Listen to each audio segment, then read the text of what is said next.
Bonjour et bienvenue.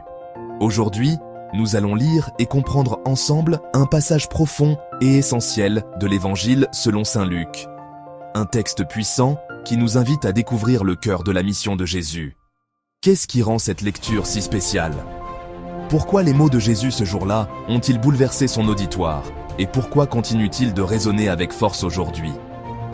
Je vous invite à rester avec moi jusqu'au bout. Non seulement nous lirons l'Évangile, mais nous explorerons aussi son sens, avec des clés simples pour le comprendre et l'appliquer dans nos vies. Prêts? Commençons. Évangile selon saint Luc, 1-4, 4, 14, 21. Beaucoup ont entrepris de composer un récit des événements qui se sont accomplis parmi nous, d'après ce que nous ont transmis ceux qui, dès le commencement, furent témoins oculaires et serviteurs de la parole. C'est pourquoi j'ai décidé, moi aussi, après avoir recueilli avec précision des informations concernant tout ce qui s'est passé depuis le début, d'écrire pour toi, excellent Théophile, un exposé suivi, afin que tu te rendes bien compte de la solidité des enseignements que tu as entendus. En ce temps-là, lorsque Jésus, dans la puissance de l'Esprit, revint en Galilée, sa renommée se répandit dans toute la région. Il enseignait dans les synagogues, et tout le monde faisait son éloge. Il vint à Nazareth, où il avait été élevé. Selon son habitude, il entra dans la synagogue le jour du sabbat, et il se leva pour faire la lecture. On lui remit le livre du prophète Isaïe. Il ouvrit le livre et trouva le passage où il est écrit « L'Esprit du Seigneur est sur moi, parce que le Seigneur m'a consacré par l'onction. Il m'a envoyé porter la bonne nouvelle aux pauvres, annoncer aux captifs leur libération, et aux aveugles qu'ils retrouveront la vue, remettre en liberté les opprimés, annoncer une année favorable accordée par le Seigneur. » Jésus referma le livre, le rendit aux servants et s'assit. Tous, dans la synagogue, avaient les yeux fixés sur lui. Alors il se mit à leur dire « Aujourd'hui s'accomplit ce passage de l'Écriture que vous venez d'entendre. Acclamons la parole de Dieu. »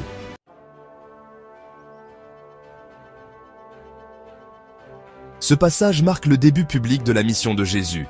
Il revient en Galilée, rempli de la puissance de l'Esprit Saint. Mais ce qui frappe ici, c'est la déclaration qu'il fait.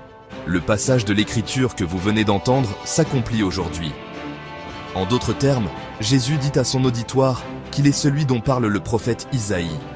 C'est lui qui a été envoyé pour guérir, libérer et restaurer. C'est une déclaration audacieuse, et cela explique pourquoi elle a bouleversé les gens ce jour-là.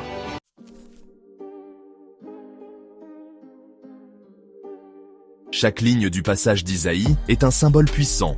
Porter la bonne nouvelle aux pauvres. Ce n'est pas seulement matériel, c'est pour tous ceux qui se sentent démunis, abandonnés ou perdus.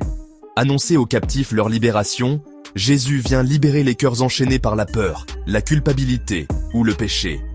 Aux aveugles qu'ils retrouveront la vue, cela va au-delà du physique. Il s'agit d'ouvrir les yeux du cœur pour voir la vérité et l'amour de Dieu. Ces paroles ne sont pas juste pour un auditoire ancien, elles nous concernent aujourd'hui. Chacun d'entre nous peut se reconnaître dans l'un de ses besoins.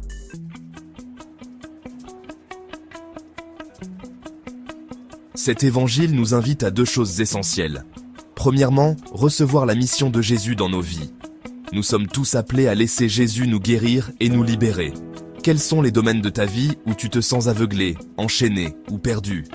Aujourd'hui, offre-les à Jésus et laisse son esprit agir en toi. Deuxièmement, porter cette mission aux autres. Tout comme Jésus, nous sommes invités à être des porteurs de lumière et d'espoir. Y a-t-il une personne autour de toi qui a besoin d'entendre une parole de réconfort ou de sentir qu'elle n'est pas seule dans ses épreuves? Rappelons-nous que la mission de Jésus continue à travers nous. Son amour est pour tous, sans exception.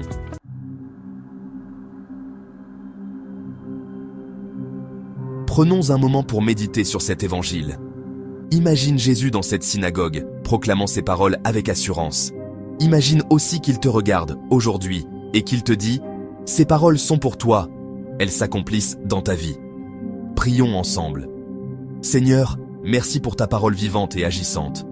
Aide-moi à accueillir ta mission dans ma vie et à devenir, à mon tour, un témoin de ton amour. Que je sois une lumière pour les autres et que je marche chaque jour avec l'Esprit du Seigneur. Au nom du Père, du Fils et du Saint-Esprit. Amen.